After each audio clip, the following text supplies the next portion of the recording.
Assalamualaikum warahmatullahi wabarakatuh. Saya Dina Civitasari, pengajar di Akademi Farmasi Arsi Pontianak. Pertemuan untuk mata kuliah kimia dasar kali ini kita akan membahas tentang struktur atom dan sistem berkala. Baiklah, kita sampai di pertemuan selanjutnya. Pertemuan ini kita akan membahas tentang partikel dasar atom dan sistem berkala unsur. Nanti kita akan lanjutkan lagi dengan beberapa materi di pertemuan selanjutnya, yaitu tentang penggolongan unsur serta sifat golongan dalam suatu unsur. Nah, dari teori-teori tentang atom sebelumnya kita telah mengetahui bahwa partikel dasar atom itu terdiri dari elektron yang bermuatan negatif, proton yang bermuatan positif, serta neutron yang tidak bermuatan. Maka partikel dasar atom tersusun atas inti atom dan kulit atom. Nah, inti atom terdiri atas proton dan neutron yang bermuatan positif dan tidak bermuatan, serta elektron yang bermuatan negatif. Pada tahun 1859, Julius Placher menggunakan tabung Geissler di mana melakukan suatu percobaan elektrosis gas. Dia mengamati adanya berkas sinar yang dipancarkan dari katoda ke anoda sebuah tabung bertegangan tinggi.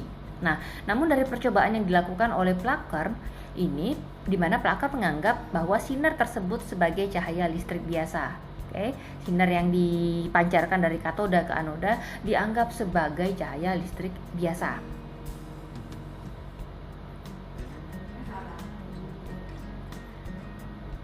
Kemudian pada tahun 1876, Eugene Goldstein menggunakan teknik yang sama dengan yang dilakukan oleh Julius Placher.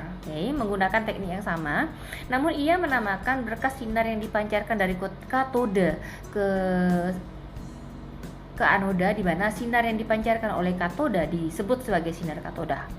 Pertanyaannya muncul adalah, apakah sinar katoda itu sebagai gelombang elektromagnetik ataukah sebagai partikel? Apakah dia sebagai gelombang elektromagnetik ataukah hanya sebagai partikel? Itu adalah pertanyaan muncul dari apa yang dilakukan oleh Eugene Goldstein.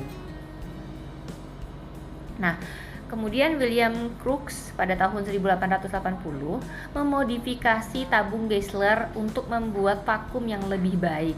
Tabung ini disebut sebagai tabung Crookes. Pada tahun 1891, George Johnston Stoney berpendapat bahwa sinar katode adalah partikel. Tadi kan di temuan kedua itu masih dipertanyakan apakah sinar yang dipancarkan dari katode ke anoda, yaitu sinar katode itu merupakan gelombang elektromagnetik ataukah sebuah partikel, oleh Eugene Goldstein. Namun pada 1891, George Johnston Stoney menyatakan bahwa sinar katoda yang dipancarkan tadi merupakan partikel yang dia namakan sebagai elektron. Jadi bukan sebuah gelombang elektromagnetik. Pada tahun 1897, J.J. Thomson membuktikan bahwa sinar katoda adalah merupakan berkas partikel. Jadi yang dinyatakan sebelumnya dikuatkan oleh teori yang dikemukakan oleh J.J. Thomson yang membuktikan bahwa dengan percobaan yang sama, dengan melakukan penyinaran katoda terhadap anoda, yang menyatakan bahwa membuktikan bahwa sinar katoda merupakan berkas partikel dengan menggunakan tabung sinar katode khusus. Jadi pada slide kita lihat di situ di mana terdapat layar yang dapat berpendar atau berfluoresensi sinar yang dipancarkan dari katode ke anoda yang merupakan suatu berkas partikel yang dibuktikan oleh J.J. Thomson. Nah, kita masuk pada penemuan proton. Cuma tadi kelemahan dari teori yang dilakukan J.J. Thomson itu adalah sinar katoda tadi tidak dibelokkan. Untuk teori tentang proton pada tahun 1886, Eugene Goldstein membuktikan adanya muatan positif. Nah, dari pembuktian tersebut dilakukan percobaan dengan menggunakan tabung sinar katoda, di mana plat katoda yang telah diberi lubang, di mana dilihat setelah diamati adanya jalan sinar katode yang merambat menuju anoda. Jadi adanya jalan sinar katode merambat menuju anoda dari lubang pada tabung di mana plat katode ditempatkan dan sinar katode dirambatkan kepada atau menuju anoda. Ternyata terdapat sinar lain yang bergerak dengan arah berlawanan melewati lubang pada plat katoda. Oleh karena itu arahnya berlawanan, kemudian sinar tersebut haruslah terdiri dari muatan positif. Oke, sinar tersebut haruslah bermuatan positif. Karena kita ketahui bahwa elektron tadi bermuatan negatif, maka adanya sinar yang berlawatan yang terdapat atau yang melewati lubang plat katode itu pastilah yang bermuatan positif. Kalau kita lihat pada gambar di situ, sebuah percobaan menggunakan suatu tabung dengan menggunakan tegangan tinggi, di mana suatu katode bermuatan negatif dengan suatu tabung, kemudian diberi lubang pada bagian tengahnya, kemudian dirambatkanlah sinar dari katode yang bermuatan positif ke anoda yang bermuatan katode yang bermuatan negatif ke anoda yang bermuatan positif. Penemuan neutron, penemuan partikel neutron diawali oleh penelitian Rutherford. Ya. Penelitian Rutherford dalam eksperimennya, ia berusaha menghitung jumlah muatan positif dalam inti atom dan massa inti atom. Ia mendapati bahwa massa inti atom hanyalah setengah dari massa atom. Jadi kita kenal dengan namanya ada massa atom, ada massa inti atom. Nah, apa yang dilakukan oleh Rutherford ini mendapati bahwa massa inti atom hanya setengah dari massa atom. Kemudian pada tahun 1920, William Draper Harkins berasumsi bahwa terdapat partikel lain dalam inti atom selain proton. Menurut William Draper Harkins, itu ada partikel lain selain proton. Partikel itu bermassa hampir sama dengan proton, namun tidak bermuatan. Kalau proton tadi bermuatan positif, nah partikel lain ini tidak bermuatan. Nah, itulah yang dinamakan sebagai neutron. Maka dalam inti atom terdiri dari dua partikel, yaitu proton yang bermuatan positif dan neutron yang tidak bermuatan. Pada tahun 1932, James Chadwick membuktikan keberadaan partikel neutron. Adanya penemuan neutron ini membuat struktur atom semakin jelas, bahwa atom tersusun atas inti atom, ya, inti atom dengan elektron yang mengelilingi pada lintasan kulitnya. Di perkuliahan sebelumnya kita sudah tahu adanya orbital yang terdiri dari kulit atom, kemudian masing-masing kulit atom terdiri dari elektron. Nah, inti atom terdiri dari proton yang bermuatan positif dan neutron yang tidak bermuatan, sedangkan elektron bermuatan negatif. Maka jarak antara inti atom dengan elektron itu tidak sama, tergantung pada kulit mana pada kulit mana elektron mengisi suatu kulit atom. Dimana tadi kaidahnya adalah pengisian elektron pada kulit atom dimulai dari kulit atom dengan tingkat energi terendah ke yang paling tinggi, berarti dimulai dari K, L, M, N, O dan seterusnya. Nah, itu adalah kaidah pengisian elektron pada kulit atom. Nah, pada slide kita lihat di situ ada gambar, ya, yang berwarna merah itu merupakan proton yaitu bagian dari inti atom yang bermuatan positif, yang berwarna kuning adalah neutron, bagian dari inti atom yang bermuatan yang tidak bermuatan, dan pada kulit pada orbital tertentu pada kulit atom terdapat elektron yang bermuatan negatif yang disimbolkan dengan warna biru. Nah, setelah melihat teori tentang atom, kulit atom, maka kita akan membahas tentang notasi atom. Notasi atom sendiri menunjukkan jumlah elektron, proton, dan neutron dalam suatu atom.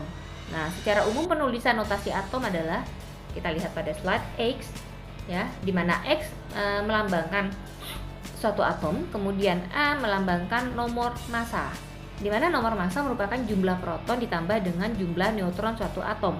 Nomor massa merupakan jumlah proton ditambah jumlah neutron. Kemudian nomor neutron sendiri merupakan nomor massa dikurangi nomor atom.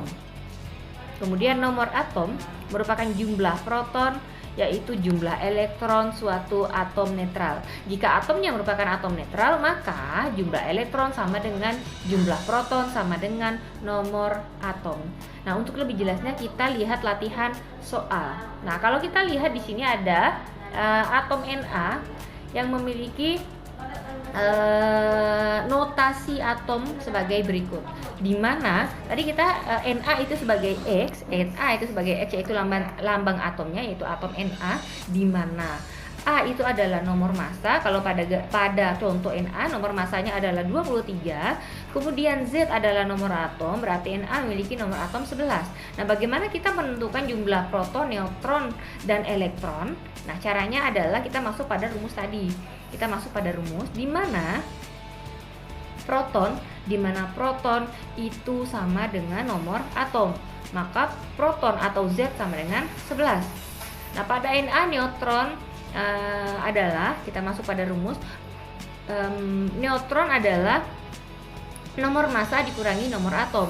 Nah, pada Na nomor massanya adalah 23, nomor atomnya adalah 11, maka jumlah neutronnya atau A kurang Z sama dengan 12.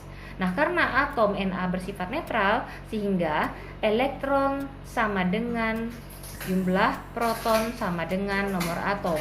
Maka Z sama dengan 11. Saya ulangi ya, dengan notasi atom yang diketahui bahwa tadi ada X, A, dan Z, di mana X merupakan lambang atom, A merupakan nomor massa, dan Z merupakan nomor atom. Jadi kita masuk ke rumus bagaimana menentukan proton, neutron, dan elektron. Nah, proton itu sama dengan nomor atom. Neutron itu adalah nomor massa dikurangi nomor atom. Elektron adalah jika atomnya bersifat netral, maka elektron sama dengan nomor atom sama dengan nomor proton. Oke, kita lihat pada kasus berikutnya. Kita lihat lambang atom tersebut adalah atom yang bermuatan positif 1, yaitu K+. Oke. Maka kita sebut sebagai ion K+. Nah, ion K+ ini memiliki nomor massa 39 dan nomor atom 19. Maka kita dapat menentukan berapa jumlah proton, berapa jumlah neutron, dan berapa jumlah elektron. Proton sama dengan nomor atom, maka Z sama dengan 19. Neutron sama dengan nomor massa dikurangi nomor atom. Berarti pada contoh ini 39 kurang 19 sama dengan 20. Nah, bagaimana menentukan elektron? Nah, karena dia merupakan ion K+, yaitu atom bermuatan positif 1, sehingga rumus mencari elektron adalah Z dikurang plus 1, dikurang muatannya. Oke, Z dikurang plus 1. Maka plus kali minus sama dengan minus, maka hasilnya adalah 19 dikurang 1 sama dengan 18. Maka elektron dari ion K+ adalah 18, bukan 19. Sekarang kita lihat contoh untuk jika atom tersebut merupakan ion negatif. Jika atom tersebut merupakan ion negatif, contohnya F-. Nah, dengan F- dengan nomor massa 19 dengan nomor atom 9, maka untuk menentukan proton, neutron tidak ada masalah. Proton sama dengan nomor atom yaitu 9, neutron sama dengan nomor massa dikurangi nomor atom, 19 kurang 9 sama dengan 10. Nah, permasalahannya pada bagaimana menentukan jumlah elektron atau Z. Jumlah elektron atau Z masuk pada rumus yang tadi. Maka elektron sama dengan Z dikurang muatan. Karena muatannya tadi minus 1, F-, maka Z dikurang minus 1. Oke, min kali min plus berarti nomor atomnya ditambah 1, berarti 9 ditambah 1. Maka elektron pada ion F- atau atom yang bermuatan negatif adalah 10. Maka rumus dasarnya adalah Z dikurangi dengan muatan. Kalau muatannya positif, maka hasilnya adalah jumlah nomor atom dikurangi dengan muatan. Kalau dia merupakan ion negatif, maka untuk mengetahui elektron adalah nomor atom ditambahkan dengan muatan. Karena balik pada kaidah rumus pada penetapan elektron, tergantung pada muatannya. Jadi ada perbedaan ya. Kalau untuk atom yang bersifat netral, maka elektron tadi sama dengan nomor atom. Nah, untuk atom yang bermuatan positif maupun negatif, maka kita mengikuti kaidah perhitungan elektron, yaitu Z dikurang dengan muatan. Nah, ini adalah contoh soal yang akan dikerjakan.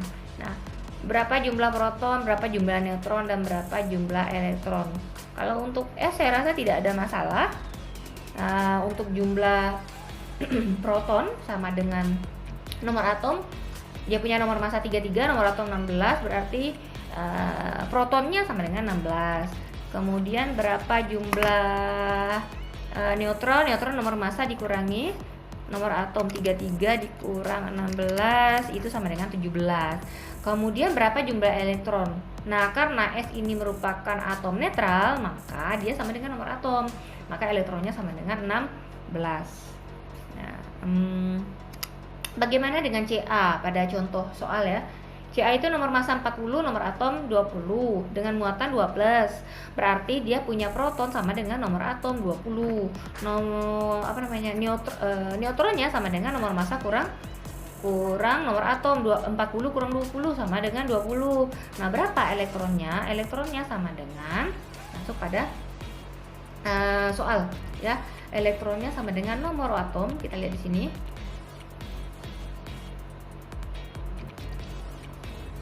Nomor atomnya 20 dikurangi 20 dikurang plus 2, berarti 20 kurang 2 sama dengan 18. Maka untuk Ca2+, ion Ca2+, elektronnya sama dengan 18. Nah, sekarang kita bahas soal yang ketiga. Soal yang ketiga itu N dengan muatan 3-. N dengan muatan 3- dengan nomor massa 14, nomor atom 7. Nah, berapa protonnya? Proton sama dengan nomor atom, yaitu 7. Berapa neutronnya? Neutronnya sama dengan nomor massa dikurang nomor atom, yaitu 14 kurang 7 sama dengan 7. Sekarang berapa elektronnya? Berapa jumlah elektron atau Z-nya? Berarti masuk lagi. Nomor atom 7 dikurang dengan minus 3. Min kali min plus berarti 7 plus 3 sama dengan 10. Maka jumlah elektron pada N3- sama dengan 10. Coba dihitung di rumah sama atau tidak dengan hasil yang saya bacakan tadi. Nah, caranya sama dengan perhitungan sebelumnya. Nah,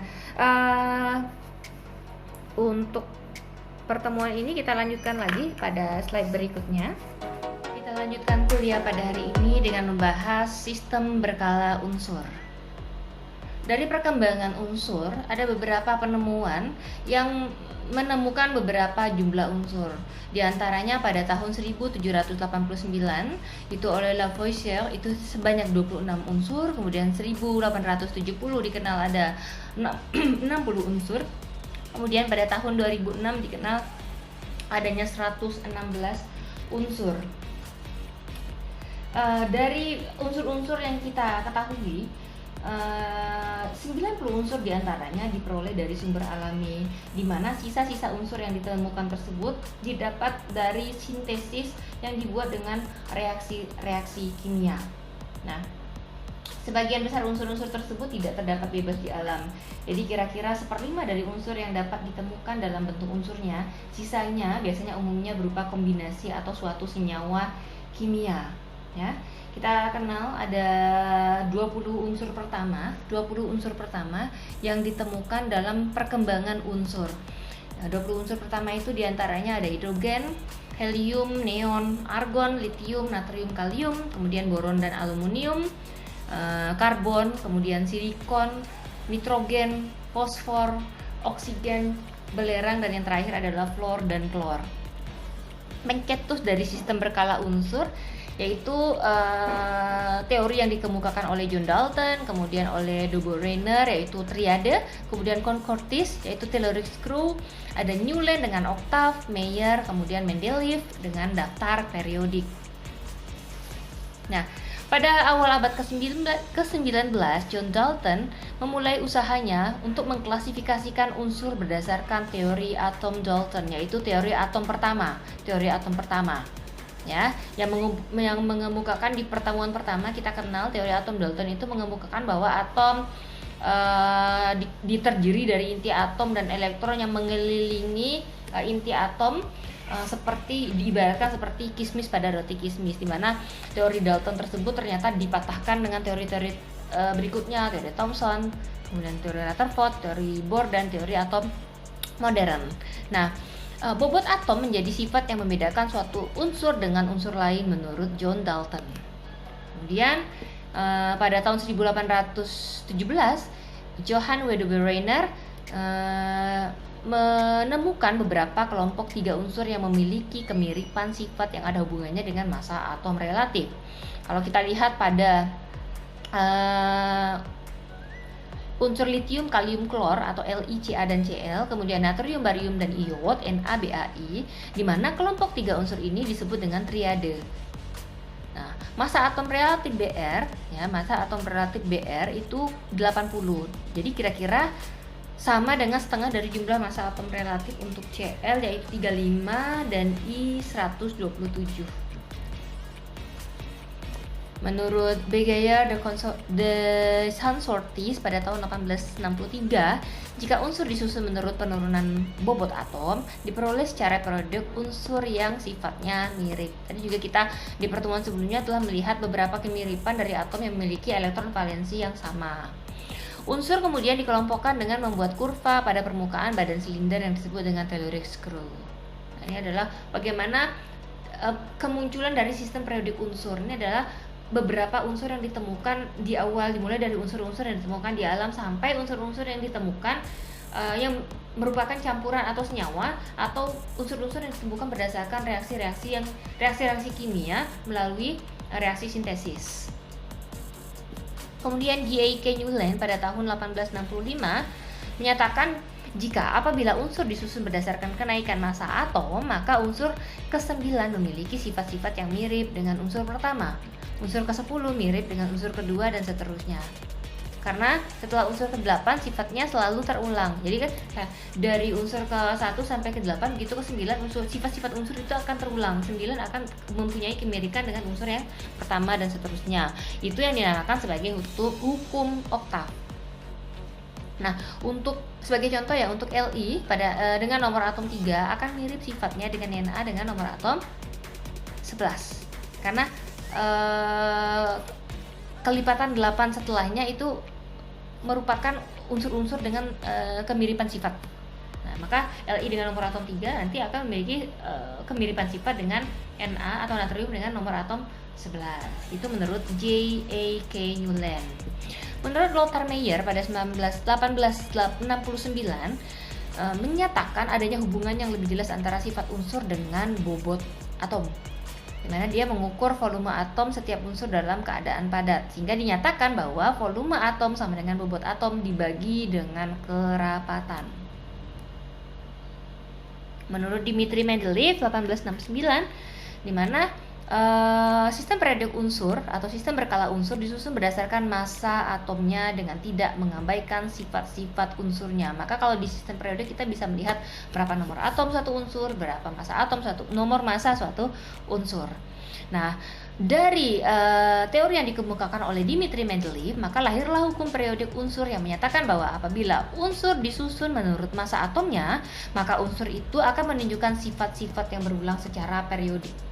Nah, pada sistem periodik unsur. Keunggulan dari sistem periodik Mendeleev yaitu sifat fisika dan sifat kimia unsur dalam satu golongan itu akan berubah secara teratur. Valensi tertinggi dicapai oleh unsur dengan golongan yang sama. Kemiripan sifat dimiliki oleh unsur dengan hubungan diagonal. Kemudian adanya unsur yang akan ditemukan yang akan menempati tempat yang kosong.